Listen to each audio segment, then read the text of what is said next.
Dr. John Clauser is one of the most respected scientists in the world. In 2022, he was awarded the Nobel Prize for Physics. Yes, I assert that there is no connection whatsoever between CO2 and climate change. That's all a crock of crap, in my opinion.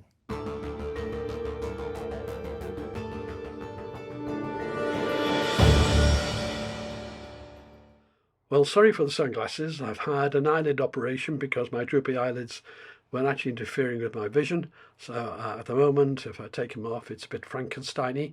So I put them on to protect you lot. This video is repeating to some extent what I've been trying to do for the last few years.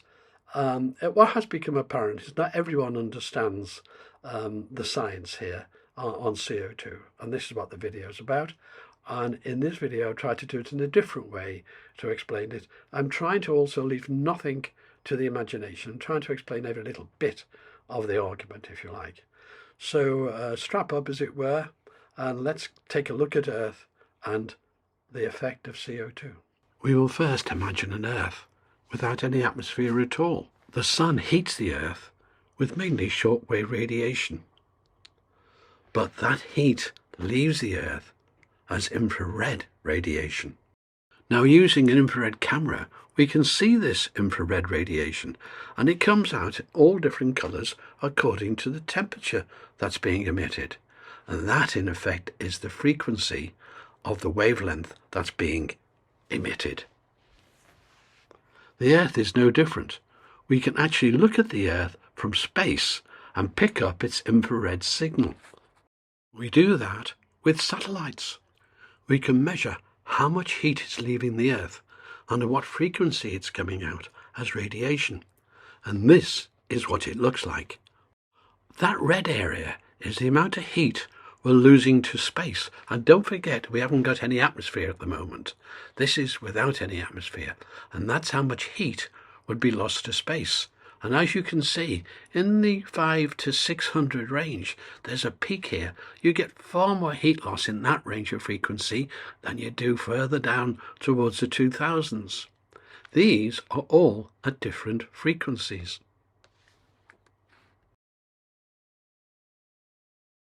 But this assumes no atmosphere, and the Earth would be very, very cold in that situation. So now let's look at what is called greenhouse gases and how they warm us. Well, we should first dispel a myth. They're called greenhouse gases because they give a feeling like a greenhouse of warming the Earth, but the process is nothing to do with how a greenhouse works. It's simply to do with the reduction of infrared loss of heat to space. So let's look at how greenhouse gases reduce radiation to space. I'll start explaining that by introducing the atmosphere to our planet. So here now we have the atmosphere. Now let's see how different molecules behave to cause global warming, in effect, to keep us warmer than would otherwise be the case. We'll call this little chap here our CO2 molecule. Now the CO2 molecule, with most frequencies of radiation coming from Earth, most frequencies of infrared, does nothing. The radiation passes right the way through it. It has no effect at all.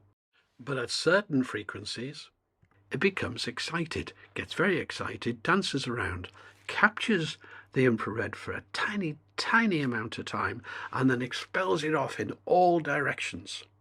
But by expelling it off in all directions, it's sending half of it back to Earth, and that reduces the radiation loss to space.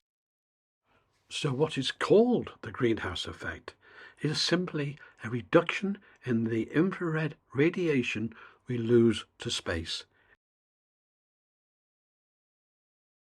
Now our CO2 molecule at these higher frequencies here, 2000 or so, does nothing. It doesn't do anything to stop the heat loss to space. But as we move along, 1500, still nothing, 1000, still nothing. But when we get to about the 600s, wow, it really is effective.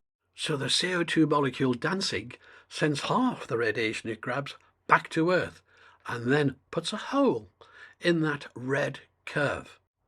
Okay, so we've seen how the CO2 molecule gets excited and grabs that radiation to send it back to Earth, therefore reducing the loss to space and warming the Earth. And it's an incredible global warming molecule. It really is. But it's not alone. And there's an elephant in the room. And the elephant in the room is water vapour. Now, water vapour is invisible, by the way, and it's right the way across the range. So now we're going to introduce water vapour with a few other greenhouse gases, and you can see the effect overall of what's being reduced going to space. So let's, at the click of a finger, add water vapour and a few of the other greenhouse gases. So there we have the effect of all the greenhouse gases on the atmosphere. And we'll flick between what normally goes into space without any of them and what actually goes into space after we apply them. So now changing the greenhouse effect, the heat that's retained because of it, back to Earth, we're changing that to green so it's easier to see. Whilst all this is fine in theory, in science the theory has to match observation. It has to be proven to be right by looking in the real world and saying, is this what the satellite is measuring? So now we're going to look at 3 points on Earth measured by the satellite and calculated by the work I've just shown you.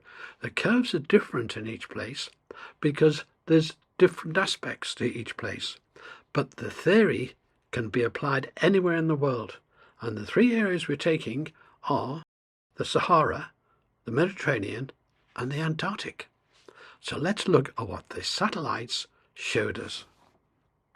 Taking a look at the Sahara Desert first, on the left is the theory and on the right is what the satellites observed. Let's just check that observation against the theory, and I'm going to bring that image across to match it.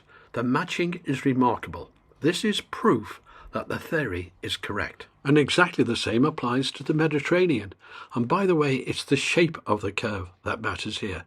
The actual value, the actual height, depends on the temperature at that time of observation. Now taking a look at the Antarctic. Well, there we are. There's the theory on the left, and there is the observed on the right. A very close match indeed, verifying the theory is correct. But there's something very unusual about it. Very unusual. The part below the red dotted line is the curve we know when there's no atmosphere. That's the maximum that can go to space from a body when there's no atmosphere. I'm going to just fill them in to show you something. Now there we are. The red is what would have gone to space, the very beginning of this video, without any atmosphere. But more goes to space than there would be. So something is pushing out the heat. It's actually a positive pull out of the heat past what would be natural. And that means that the greenhouse gases are actually cooling the Antarctic. And of course, this is backed up by observation. Here's a list of just some of the observations. You can check it out. It's been cooling, as we know, from measured temperatures every decade for the last 40 or years. So what is the reason for this? That greenhouse gases actually cause cooling in Antarctica. And the reason's quite simple. Antarctica is a huge continent. It's not a country. It's a huge landmass, and it's a desert. It's a very dry desert. The temperatures are so low, moisture can't stay in the atmosphere, as it were. And as you go up in the air in Antarctica, unlike the rest of the world, it gets warmer. It's called the Antarctic temperature inversion. The really important thing here is to remember this is what is being measured. So this is being measured by satellite. This is not just theory. It's theory that checks out in practice. And that is the foundation of all science. So as the famous physicist Richard Feynman said, it doesn't matter how beautiful your theory is. It doesn't matter how smart you are. If it doesn't agree with experiment, and that means observation, by the way, it's wrong. So no one can tell you that greenhouse gases are actually causing melting in the Antarctic, because it's the opposite. And we not only have the theory behind that, the physics, but we also have the observation. What you should be terrified about is not these scare stories, none of which have ever been proven to be correct. But you should be scared of all the money and industrial savagery that's being imposed on the West by the net zero policies that do not have a scientific basis. So having flipped back to our original chart, with the green showing the greenhouse gas effect and the red what's going off into space, let's take a look at that CO2 hole with the question, what if we double the amount of CO2 in the atmosphere? How much would that hole grow? And the answer is, the theory shows just 1%. In other words, we'd retain just 1% of the radiation back to space. That's it. And that 1% means that if you double CO2, you would get 0.7 degrees centigrade worth of warming from it. That's not allowing for other factors I'm going to show you. But that is for a doubling of CO2. We haven't even got enough fossil fuels in the world to do that. And the reason is that you can consider the CO2 already saturated. It's already done its job. It's a bit like painting your wall red. Paint it 2 or 3 times red, and additional coats really make very little difference. And it's just the same with adding CO2 to the atmosphere. Even doubling the amount of paint on the wall in this case, or the CO2, only adds 1% of the total effect it had to date.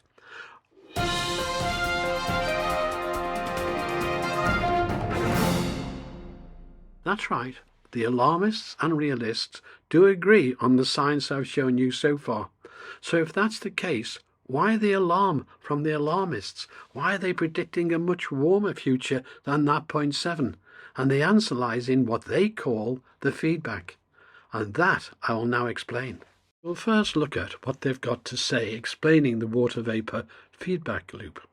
Although water vapour is a greenhouse gas, it has very little effect on external factors controlling the climate, unless pushed from within. I disagree with that, but never mind, let's continue.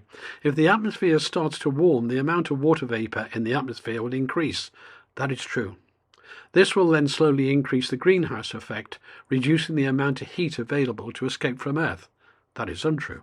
The atmosphere warms further, enabling more water vapour to be held in the atmosphere, and so on in an accelerating positive feedback loop. And they explain it in this diagram here. Increasing CO2 warms the planet, and we know a doubling, which we're not going to get, say gives 0.7. Well, that causes extra water vapour in the atmosphere, which is a greenhouse gas, causes extra warming, and so that extra warming causes more global warming, causes more, and goes in a circle. I'm not sure how they've got this stopping, because it would seem to go on forever. The alarmists estimate that this will treble to quadruple the effect of that 0.7 degrees C. But there are natural thermostatic controls on Earth, and one of them is clouds. Clouds, in the main, reflect heat back. But don't believe me on this. Let's go to the study done by NASA. To introduce the next very important aspect of climate change, which no one has ever managed to model, I'll use the words of a Joni Mitchell song. I've looked at clouds from both sides now, from up and down, but still somehow. It's cloud illusions I recall. I really don't know clouds at all. And that is very much the case with science. We simply have not been able to model them to date.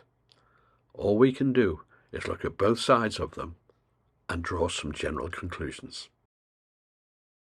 The sun, of course, controls everything. Imagine sunbathing on a beach and a cloud comes over. Immediately that cloud comes over, you feel the difference. You feel it instantly. And what's happening is the cloud has cut off the shortwave radiation from the sun and bounced it back into space. The Earth did not get it, and nor did your skin when you're sunbathing. But hold on here. The clouds also act as a blanket. They keep you warm. They insulate you. Correct. But the cooling effect is about 50 watts per square metre, which is about 12 degrees centigrade. And the warming effect by the insulation is 30 watts a square metre, or about 7 degrees centigrade. So in effect, the clouds cool you by a merged 5 degrees centigrade. That's the overall for the Earth. Doubling CO2 leads to 0.7 degrees centigrade, and the chances of doubling it are remote because there aren't enough fossil fuels to do it.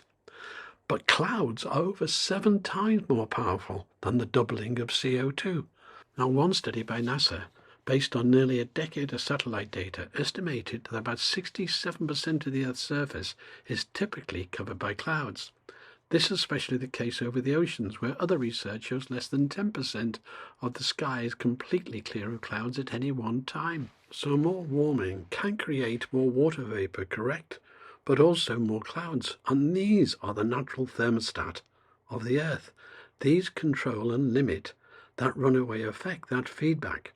And there is no scientific evidence that clearly supports the feedback. And the net result is that the climate models are way out.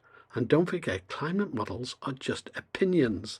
They're not facts. They're not evidence.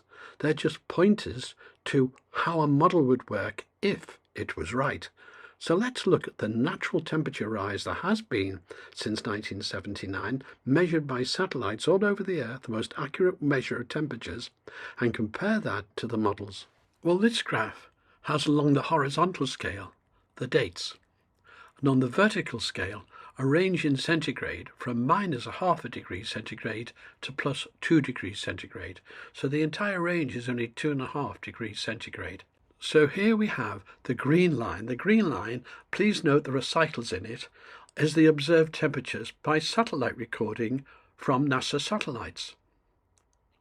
And the red line is the average of all those grey lines. The grey lines are all the different model outputs.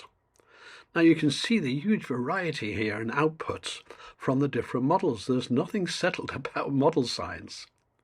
The red line is basically the average of all these wrong estimates by the models, because none of them, except for one, agree with the actual observed temperatures. So they fail the hypothesis that they are correct. The Russian one here is the only one that is roughly in line with observed. And by the way, the observed satellite temperatures also agree with the observed balloon temperatures by sending up weather balloons. So measurement here is not agreeing with all the climate models.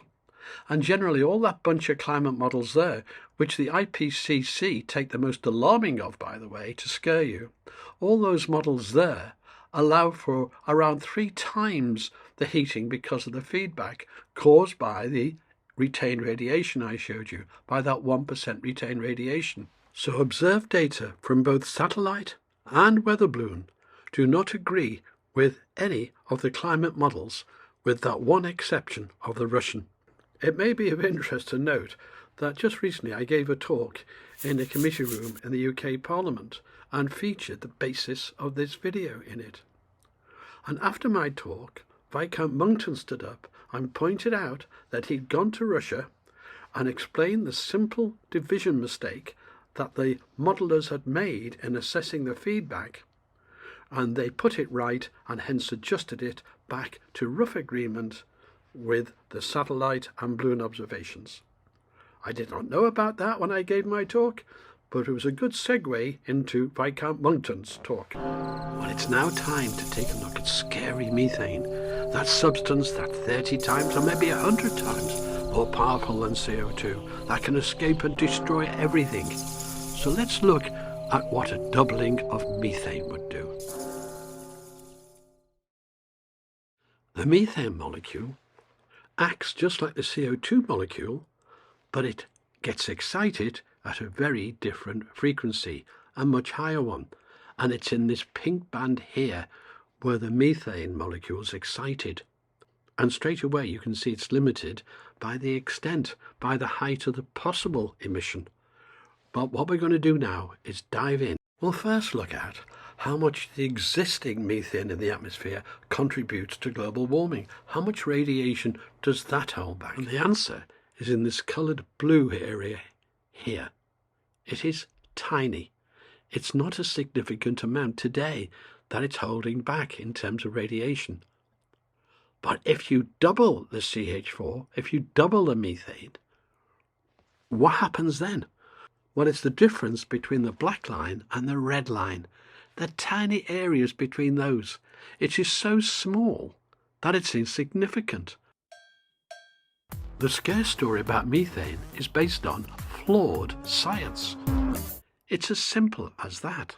And by the way, when methane is burnt as a fuel, it ends up as water vapour and CO2. And we know that more CO2 has negligible effect. So methane doesn't end up changing the climate by any significant amount at all. And the doubling of it, as I've just explained, has next to no effect. It's so small you can ignore it. Because in the real world, it has to share its role with water vapour, and the water vapour dominates. Thank you for watching the video. I hope you've enjoyed it, and I hope it's explained the flawed science behind CO2 and shown you the correct science, which indicates that it is not the control knob on the climate, nothing like it. It's insignificant now. It had an effect in the past, but today any increase is just insignificant. It was pretty well saturated even by the Industrial Revolution, actually. But forget all that science. Just understand this, that once you've accepted the science here and exposed the flawed science behind the alarmist CO2 narrative, you do away with everything. You do away with all the edifice of net zero in every aspect, from diets to transport to everything else. That goes, and that's why this lesson is so important. But even if you forget all the science I've shown you and you just use common sense, take what's happened. Little ice age, I think the last time the Thames froze over was around about 1815, 1820, and CO2 levels were about 280. Everyone pretty well agrees with that. And we've warmed about 1.2, 1.3 or so degrees since then. Well, actually, that warming's been wholly beneficial. Otherwise, do you want to return to the Thames being frozen over? Do you want to return to famine levels of crop yields? Because that's what we had then. Everything there has been beneficial. And even if we have some increase in temperature, which is not going to be caused by a lot of CO2, believe me, even if we had that, it'd be beneficial. And to argue against that is silly. So just use your common sense and ask, do you want to go back to the Little Ice Age? They will argue that the best level of CO2 is about 350. It's totally fake. There is no evidence for that. None at all. People just plug the figures out of air. And councils now declaring net zeros are adding huge sums of money to your bills, to your council bills, your rates bills. They are, community charges are being excessively loaded with all sorts of costs as they appoint officers to do this and so on. It's like King Canute trying to hold the tide coming back. It is so silly, because even if the UK and America sank below the waves, CO2 will continue to rise. It's going to happen anyway, because we don't control it planet-wise. But it's not true. So again, thank you for watching. And if you've got queries on other things, I've got over 100 videos now explaining so many aspects of this alarmism. But the most important one is this CO2 lesson. Thank you. Bye-bye.